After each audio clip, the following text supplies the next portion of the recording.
Hello friends, welcome to my YouTube channel. In this video I will show you how to auto fit column width and row height in Excel. Okay, so if you are using Excel, Microsoft Excel, and you want that your every cell or row and column width will automatically fit without doing anything, so how to do it?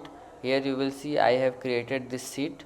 Okay, and I want that it automatically fit column and row height fit automatically. So what you have to do, here you have to just select all the cell which which you have created here in the Excel sheet. Okay, then you have to just click on this format and go to auto row height. Okay, then auto fit column width. Okay, so like this you can just auto fit column width and row height in Excel.